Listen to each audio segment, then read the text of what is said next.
Welcome everyone! Let's explore together part 2 of our journey to the beautiful town of Sintra.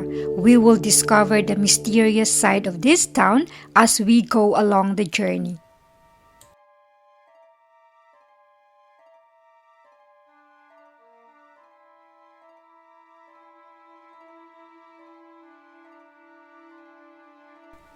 Quinta da Regaleira, the mystical place of masonry, art, and master landscaping.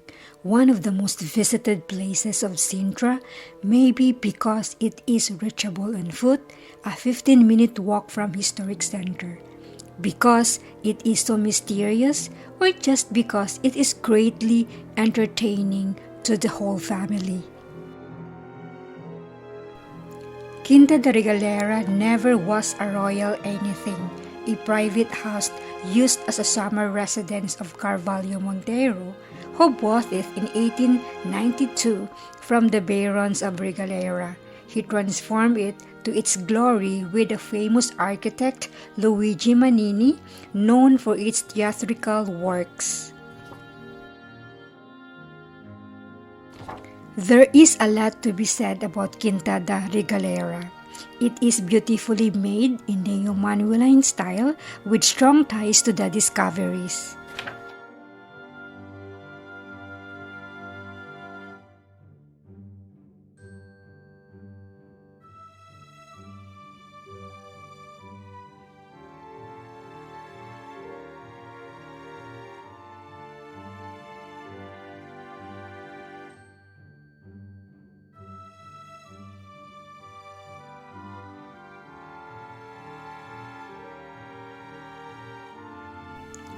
There are many facets to the Quinta. Art and architecture are obviously important, from the palace itself to the statues, paintwork, inlaid woods, Gothic arts, and even some classical elements.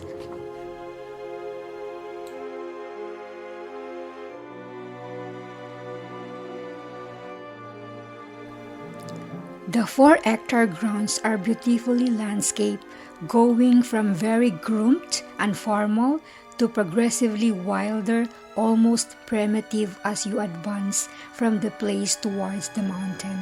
After several changes of owners, Sintra City Hall bought it in 1997, and in 2002 it was declared a public interest. The classic mythology was one of the inspiration of Carvalho Monteiro, and the garden has been divided into areas inspired by the gods through color schemes and forms. Many tunnels and caves led from the well to other parts of the grounds. They are covered with maritime rock brought in from the seafront Pinochet region to give an air of submerged world.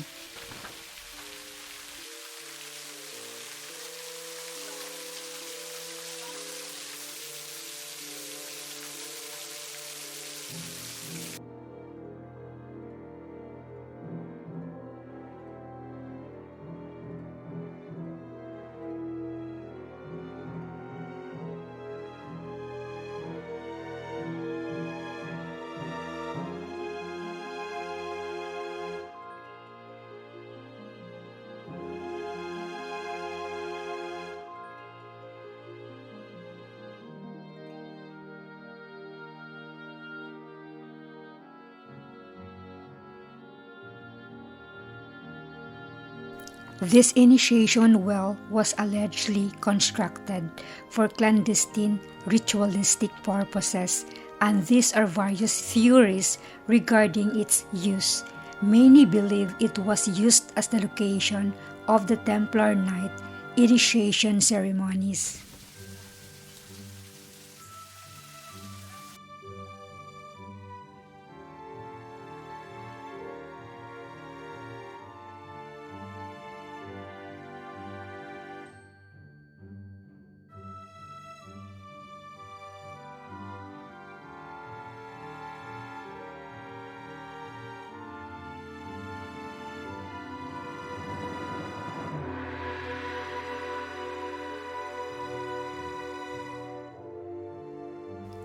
The chapel is beautifully painted with themes of Mary, Mary receiving the message of bearing God's child from angel Gabriel, Jesus resuscitated, crowning a woman, supposedly Mary or Magdalena.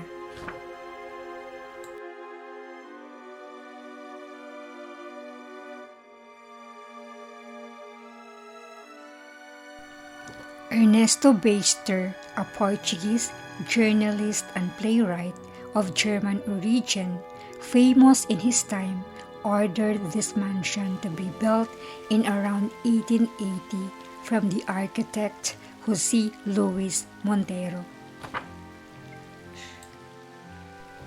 Its interior was conceived by the famous Italian that worked on Quinta da Regaleira, also in Sintra, and the sceneries of La Scala Opera in Milano and the Theatre São Carlos in Lisbon, Luigi Manini, and the sculptor Leandro Braga. Biester asked Montero to use the English style called Queen Anne style, a mixture of neo-Gothic and neo-Romantic. The result is one of the most important buildings of his career and of Portuguese revivalist architecture, the Biester Chalet. Interestingly, all the four facades are completely different from each other, using a harmonious composition of various elements and of various architectural and decorative styles. The chalet sits on the way to Peña Palace, perfectly fitting its surroundings. His gardens are simple and perfect, adding to the artistic effect of the chalet. The house became an attraction and landmarks for Sintra and is one of the first buildings and finest example of chalet of its kind. The palace is surrounded by the majestic Biester Park, a true Eden of rare and exuberant arboreal species, brilliantly conceived by the French landscapist Francis Nogre, in which the dewy verdant areas and watercourses flourish, moreover favored by the existence of two magnificent viewpoints from where it is possible to sight the Moorish castle or enjoy a stunning view all the way to the sea.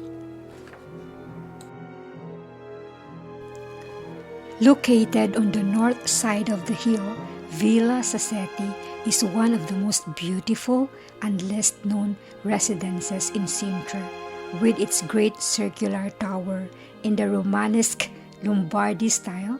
In the terracotta tones, the property conveys a uniquely Mediterranean aesthetic.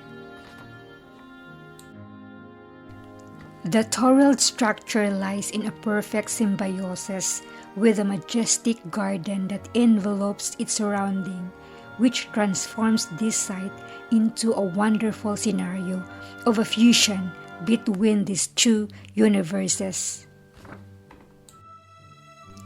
The pathway that spans the property provides a connection between the historical center of Sintra and the Moorish castle and the Park of Peña, and is one of the most surprising stretches existing in the Sintra Hills.